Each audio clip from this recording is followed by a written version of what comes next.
todos e a todas, né?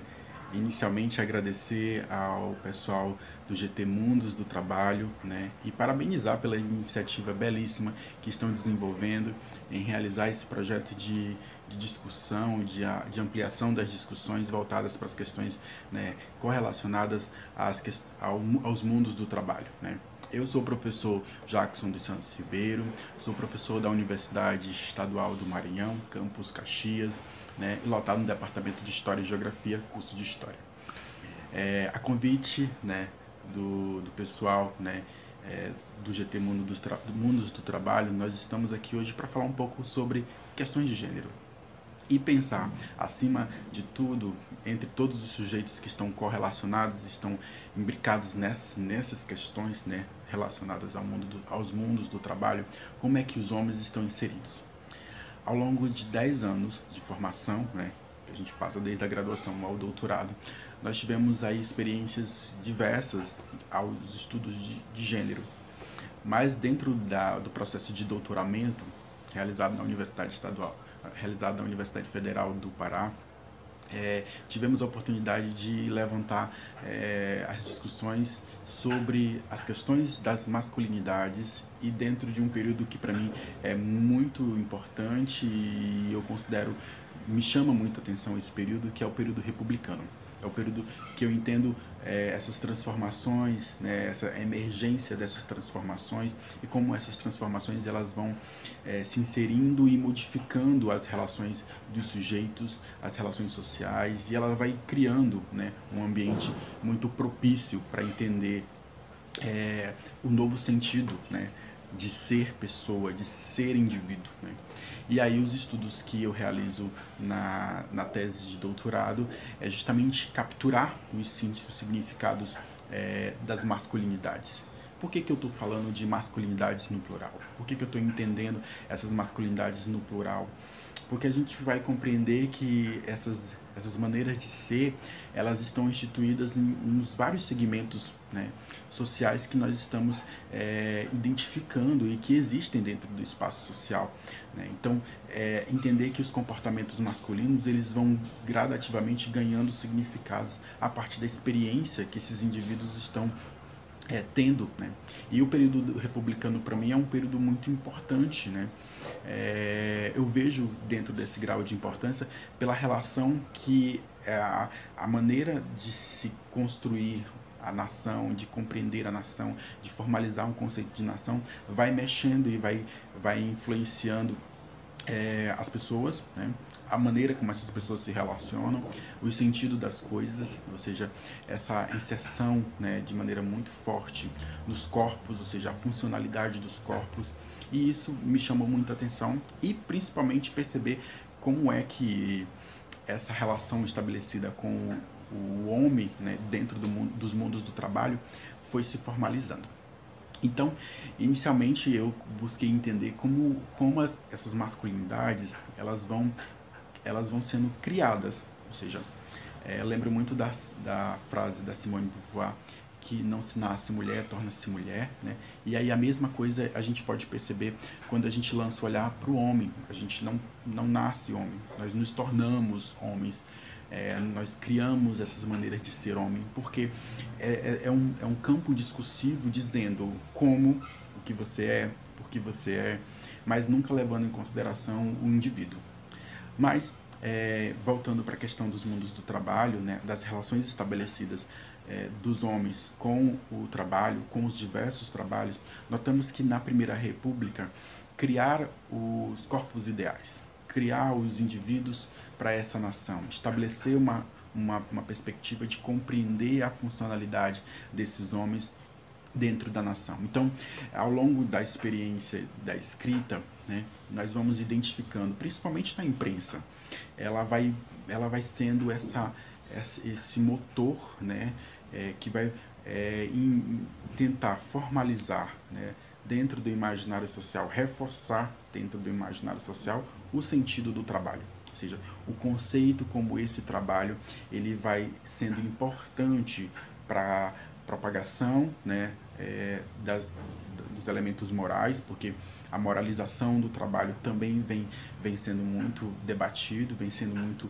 instituído, né, nas relações de gênero, nas relações desses homens com a sua família, com os espaços onde eles estão inseridos. Então, assim, o trabalho, o significado do trabalho, né, o sentido do trabalho para os homens é uma tecla, é muito batido nessa tecla o sentido de se ter o trabalho, porque era percebido a ideia de contribuir para o crescimento da nação, para contribuir com essa nação, e aí era o trabalho que proporcionaria isso. Então, ao longo de 1890 até 1930, nós notamos que é o período de formalização didática, né, para compreender o período da chamada Primeira República. Nós vamos notar essas relações. Então, nós vamos identificar também, dentro dessas relações, vários sentidos, né, dessas masculinidades. E a partir de uma categoria que eu entendi como importante, né, para a gente poder fazer o filtro de como essas masculinidades e os sentidos dessas masculinidades elas vão sendo vivenciadas e experienciadas. Então, ao longo da minha pesquisa, eu entendi dois tipos, né, como pontos, mas não significando que elas se estabilizavam dentro desses dois pontos, que é o chamado modelo hegemônico de masculinidade, né, e os chamados modelos de masculinidade subalternas. Então, dentro do modelo hegemônico de masculinidade, nós vamos entender que existem alguns marcadores, né, que efetivam a representação sobre o que é ser homem, o significado sobre o que é ser homem e a idealização dessa maneira de entender o homem. Então, o conceito de masculinidade exaltado, né, é o modelo que vai orientar a formalização dessa perspectiva. E onde estava localizado? Né? Estava pensado dentro dos segmentos abastardos, né? Ou seja, da elite. Então, é nele que a gente vai ter o modelo do homem, do bom senhor, né? Do bom marido, do bom filho, né? Do homem trabalhador, né?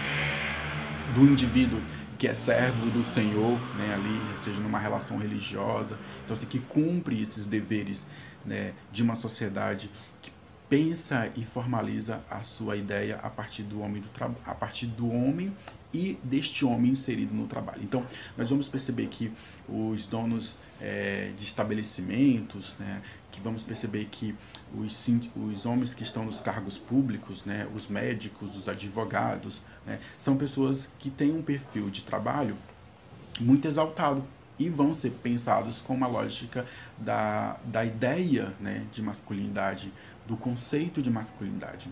Num sentido oposto, né, que é essa binaridade do bem e do mal, né, do desviante, né, que é muito forte no período da República, o indivíduo que não é o modelo ideal, né, ou seja, e aí a gente pode entender isso como um modelo de subalternidade, né, ou seja, um indivíduo que está lá numa hierarquia de classificação dessas masculinidades. Então a gente vai perceber essas masculinidades sendo criadas, né, a partir do desdobramento, a partir de um perfil, né, do modelo hegemônico de masculinidade. Então, o homem dos segmentos populares, o homem que está dentro dessa cotidianidade, né, do lado mais periférico, vamos dizer assim, das relações sociais, ele vai ser um outro tipo de masculinidade, né? Ou seja, o que a gente vai entender como masculinidades subalternas. E aí, a relação com o mundo do trabalho, ela vai ser o parâmetro para definir o que você é, como você é, qual é o sentido da bondade, né? Qual o sentido do ideal, né? Qual o sentido de contribuir para esse crescimento social, para esse crescimento econômico. Então, a valorização do homem nos mundos do trabalho, principalmente durante a Primeira República, ela vai ser algo muito estabelecido como o parâmetro da definição, né? Ou seja, o elemento que vai definir se você é um bom homem ou se você não é um bom homem. Então, nessa perspectiva, a gente entende que o quanto que a tornar-se homem, ela vai ser constituída a partir de um processo.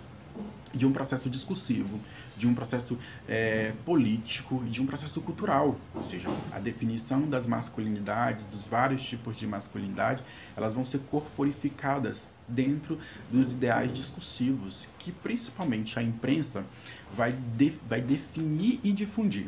Então, o cuidado com os corpos, né? Por exemplo, a gente percebe que o número de propagandas, né, de remédios dizendo o quanto que você poderia estar, né, bem, né, com o seu corpo, principalmente para contribuir com essa nação, o crescimento dessa nação. Então, uma das ideias muito difundidas ao longo da imprensa, né, e não apenas na cidade de Caxias, que é o espaço onde nós nos localizamos para fazer nossas reflexões sobre as questões das masculinidades, mas na imprensa de um modo geral, nós vamos entender que essas masculinidades elas vão sendo construídas, né, e fortalecidas por uma série de fatores. E aí a gente percebe, por exemplo, que as propagandas de remédio elas vão estar criando essa ideia, né, de construir o homem, de estabelecer no homem, né,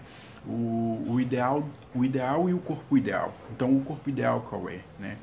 É o homem trabalhador. Então, assim, nós vamos notar que essa relação de cuidado do corpo masculino, ela vai estar formalizada tanto para os segmentos populares, né, para os homens pertencentes aos segmentos populares, então os operários, né, os trabalhadores cotidianos das mais diversas funções, e assim também como os indivíduos dos segmentos mais abastados, né? Esse homem da elite. Então, o cuidado com a saúde do homem, o cuidado com o corpo do homem, vai ser algo muito forte. E aí a gente vai pensando a produção dessas masculinidades, né? Ou seja, a imprensa, durante a minha pesquisa, eu vou identificando ela como uma produtora, né? Assim, uma forma de construir e de instituir conceitos sobre masculinidade, ou seja, o processo de adjetivação, né? Ou seja, os adjetivos que vão ser instituídos, né, para pensar o que é o homem bom, o que é o homem ruim, vão sendo pensados e vão sendo difundidos ao longo de toda a imprensa. Um outro ponto muito interessante dentro dessa conceituação das masculinidades durante o período republicano é a ideia dos homens desviantes, ou seja, o sujeito desviante, o ébrio, né, o gatuno, né, que é uma figura que aparece aí, eles vão ser contrapontos dessa masculinidade ideal, né, desse homem ideal.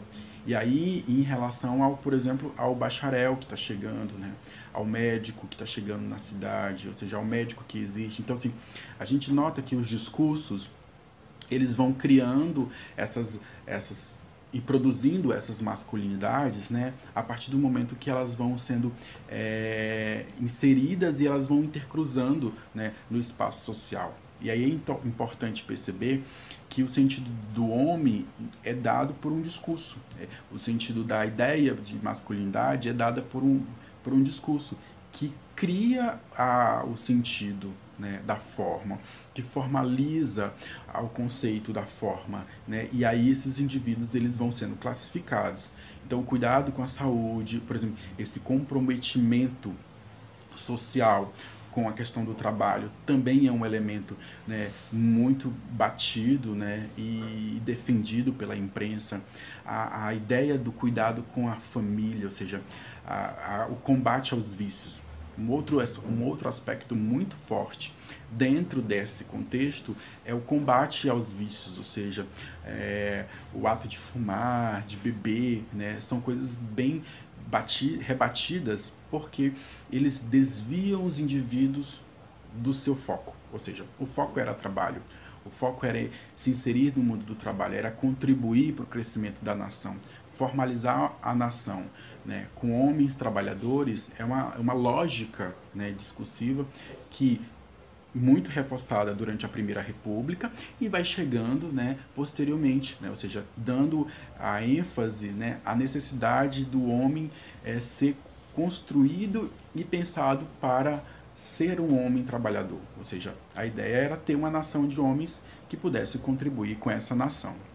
Então, a gente vai perceber que o sentido da masculinidade, ou das masculinidades, elas são pensadas justamente para contribuir com essa nação. Então, a relação do Estado, né, a relação da igreja, um outro fator importante dentro da construção e do reforço desse discurso do homem ideal, né, do comportamento ideal, acabam sendo aspectos bem estabelecidos que criam o sentido do trabalho, que criam o sentido de homem dentro dos mundos do trabalho. Então, todas as profissões, as formas de trabalho, elas vão ser reforçadas por esse sujeito, ou seja, você, enquanto homem, vai ser lido não pelo que você é, mas pelo trabalho que você desenvolve dentro do espaço social.